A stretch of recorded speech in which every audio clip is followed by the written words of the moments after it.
Jagtial rural మండలం వెల్దుర్తి గ్రామంలో 10 లక్షల నిధులతో నూతనంగా నిర్మిస్తున్న పశువైద్యశాల నిర్మాణానికి భూమి పూజ చేసిన జగిత్యాల శాసనసభ్యులు డాక్టర్ సంజయ్ కుమార్. ఎమ్మెల్యే మాట్లాడుతూ పశువులు ఆరోగ్యంగా ఉన్నప్పుడే రైతులు ఆర్థిక అభివృద్ధి సాధ్యమవుతుందని అన్నారు. ఎమ్మెల్యే డాక్టర్ సంజయ్ కుమార్ పశు సంపద ప్రపంచంలోనే అత్యధిక సంఖ్యలో కలిగిన దేశం భారతదేశం. నేడు దేశంలో పశు సంపద తగ్గి జనాభా పెరుగుదల ఎక్కువవడం ఆందోళనకరం అన్నారు. పశువులకు సీజనల్ వ్యాధులు రాకుండా గ్రామంలోనే నాణ్యమైన పశు వైద్యం అందించేలా ప్రత్యేక వైద్యశాలలకు ప్రభుత్వం నిధులు మంజూరు చేయడం జరిగింది. పశు వైద్యశాలలో అన్ని రకాల మందులు, వ్యాక్సిన్లకు అందుబాటులో ఉన్నాయని, పశువుల్లో అనుమానాస్పద లక్షణాలు కనిపించిన వెంటనే పశు వైద్యులను సంప్రదించాలని రైతులకు సూచించారు. వ్యవసాయం యాంత్రీకరణకు ప్రభుత్వం నిధులు మంజూరు చేయడం జరిగింది అని, రైతులకు సంక్షేమానికి ప్రభుత్వం కృషి చేస్తుందని అన్నారు.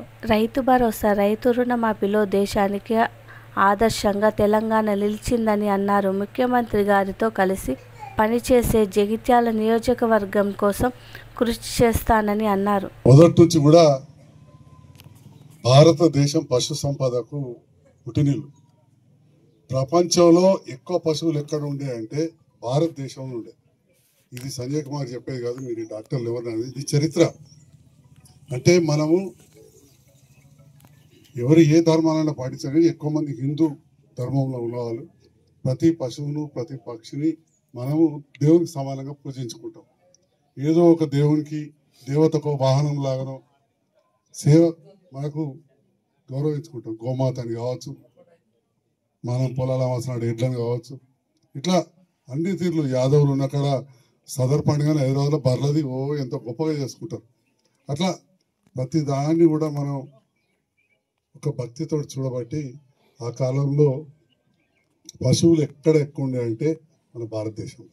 అట్లనే మన ప్రాంతంలో కూడా ఈ నర్సింగాపూర్ కావచ్చు, వెల్దుర్తి కావచ్చు, అంతర్గామ కావచ్చు, బర్రెలు, ఎడ్లు, ఆవులు సాయంత్రం వస్తుంటే గోదల మంది వస్తుందంటే దుమ్ముతోటి మనకు కనబడకపోతుండే.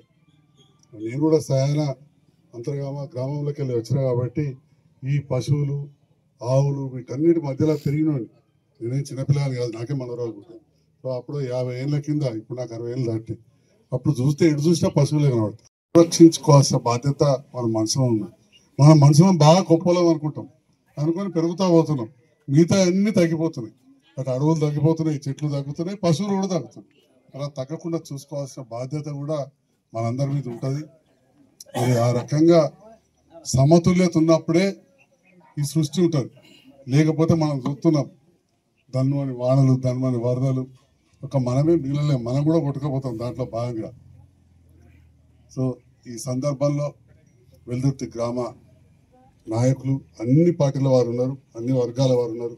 ఇక్కడికి పిలిచి ఆహ్వానించి గౌరవించినందుకు ప్రత్యేక ధన్యవాదాలు తెలియజేస్తూ, అభివృద్ధిలో అందరం కలిసిపోదాం, నిరంతరం దీంట్లో భాగస్వాములు అయిదామని చెప్పి కూడా తెలియజేస్తూ,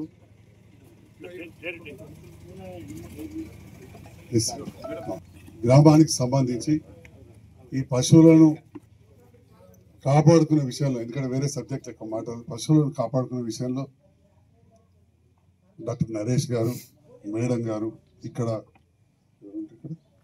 రోడ్డు విషయం కూడా నా దృష్టికి వచ్చింది. మొన్ననే ఈ గారితో కాంట్రాక్టర్తో మాట్లాడినా, బావోజిపల్లది కూడా అట్లే ఉండే. బావోజిపల్లది ఎట్లయితే అయిందో ఇది కూడా తప్పకుండా చేయిద్దాం, కొద్దిగా వెనక ముందు కానీ తప్పకుండా.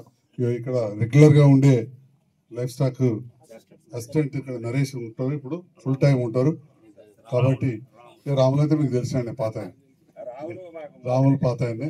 మరి ఇక్కడ పశు సంపద ఉన్నదాన్ని రక్షించుకునే విధంగా, ఇంకా పశు సంపదను పెంచుకునే విధంగా మన రైతన్నలందరూ కూడా కృషి చేయాలి. దాంట్లో భాగంగా నా సహకారం కూడా ఉంటుందని చెప్పి తెలియజేస్తూ సెలవు తీసుకుంటా. Thank you. ఒకసారి అర్థం కూడా అయితే లేదు అసలు ఎడిపోతున్నాయి ఎడ్లన్నీ అని చెప్పి. సో మరి జనాభా పెరిగింది. ఒకప్పుడు 30 కోట్ల జనాభా, మనమే 135 కోట్లైనాం. మనం 4.5 పశువులు తగ్గినాయి. అంటే మనం వాటిని తింటున్నామా ఏంది అనేది కూడా ఒకసారి అనిపిస్తాం. కాబట్టి